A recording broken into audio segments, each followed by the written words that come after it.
Conglomerates and the demerits of being one are once again in the news. This month, General Electric broke up into three public companies. Experts suggest the development was long overdue. General Electric's revenue for 2020 was $79.62 billion, a far cry from the $180 billion plus revenue it booked in 2008. In India too, Vedanta took a similar call of restructuring. Market imperatives obviously drive such decisions, which is why conglomerates have come to be regarded as dinosaurs in the Western world, a relic of a bygone business climate that favored such company structures. Diversification into multiple businesses was once considered to be an effective way to mitigate risk. The logic was that when one industry was in a downturn, another might be thriving. However, this strategy doesn't have many buyers today, at least not in the West anyway.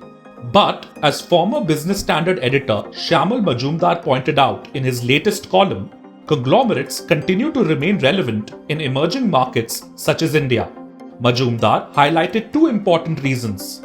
First, there are too many dwarf companies that fail to make an impact because of scalability issues. And second, diversified business groups have the advantage of low-cost capital, as money earned from performing businesses can be invested in new businesses, which have the potential to become hugely profitable over the long term.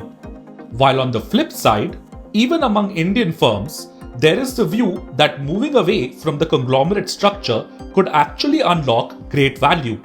That is what Anil Agarwal-led Vedanta is counting on. About the plan to break up the conglomerate, Vedanta chairman Agarwal said, "This step, whilst pending a detailed evaluation, is designed to create independent, industry-leading, global public companies, where each can benefit from greater focus, tailored capital allocation, and strategic flexibility to drive long-term growth and value for customers, investors, and employees." Similarly, a Bain & Company study on conglomerates in India and Southeast Asia suggests that the advantages traditionally associated with conglomerates don't seem to hold true anymore. The report says that these large firms have begun to underperform in revenue growth and margin improvement.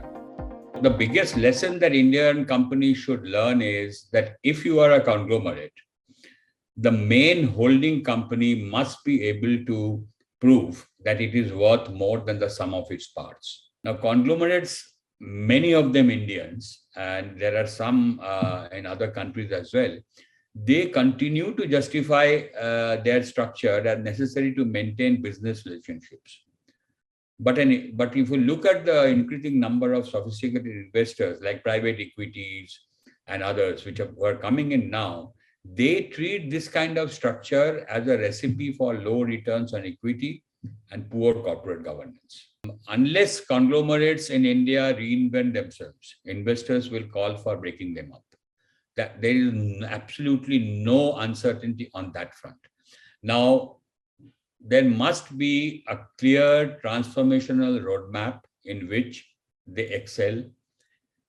Without that, and there should be a clear and compelling ambition that powers their existence as a conglomerate. Nirmalya Kumar, Lee Kong Xian Professor of Marketing at Singapore Management University, believes that the nature of India's business groups and business environment and their peculiarities will also decide whether conglomerate-like structures persist in India or not. The question of conglomerates in India is a very interesting one. While it may seem that India has a lot of conglomerates, technically what we have in India are what we call family-controlled promoter business groups. These business groups, while they look like conglomerates because they both have a lot of unrelated businesses within a portfolio, they also differ in significant ways. In a conglomerate in the West, the mother company is listed, but the daughter companies, like in a General Electric, are unlisted. As a result, the General Electric can pursue win-win as well as win-lose synergies between their companies because the minority shareholders are the same. In family-owned business groups, where there are many unrelated businesses within the domain of a mother company, the mother company is unlisted, whereas the daughter companies may be listed or they may be unlisted. But because the minority shareholders of these daughter companies are different, technically, a business group can only pursue win-win synergies and not win-lose synergies.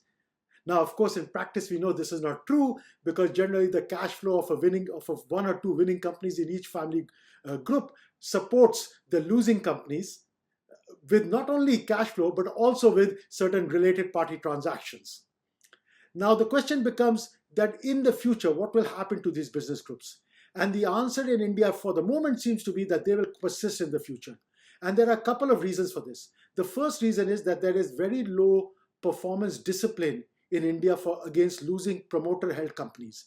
And the reason for that is partially driven by the fact that there is a close nexus in India between the promoters, the financial investor community, like the banks, which are private or public, as well as corporations like the Life Insurance Company of India, which are controlled by the government and are active investors and shareholders in these promoter-held companies. And the promoter, in a sense, these shareholders allow for poor performance in some of these promoter-held companies to persist for a long time without demanding a change in management or ownership structure. The second reason why these family groups persist with these unrelated businesses despite any performance differences is because generally the promoter has more than one child, and when the time comes for inheritance, they want to be able to leave one company for each of their children so that the siblings can play the role of CEO and chairman without getting in each other's way. There is another line of argument in favor of conglomerates. Former Planning Commission member Arun Maira believes that with the right management capabilities in place, conglomerates could enjoy certain advantages in the long run, although they might not necessarily be financial or operational in nature.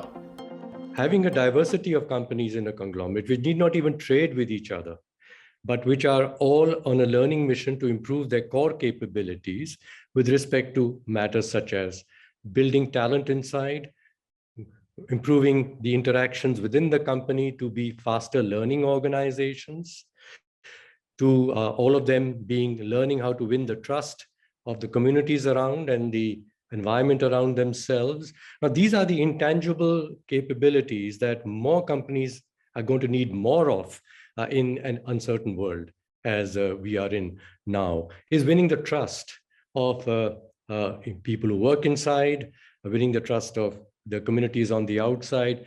And these abilities can be learned from each other, even if you're doing very different businesses. So if you see the conglomerate as a learning system, then you can see the value to all the companies in the conglomerate, as well as because their progress will be more sustainable. They are more resilient in an uncertain world.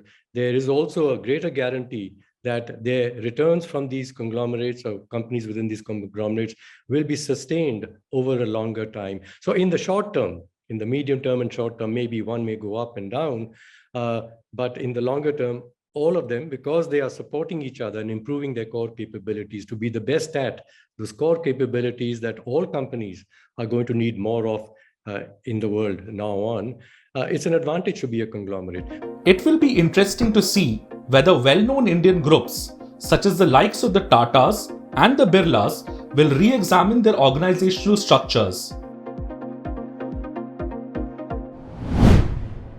If you like this video, share it and subscribe to Business Standard. For more news, views and insights, log on to www.business-standard.com. Do also follow us on YouTube, Twitter, Facebook, Instagram, Telegram and LinkedIn.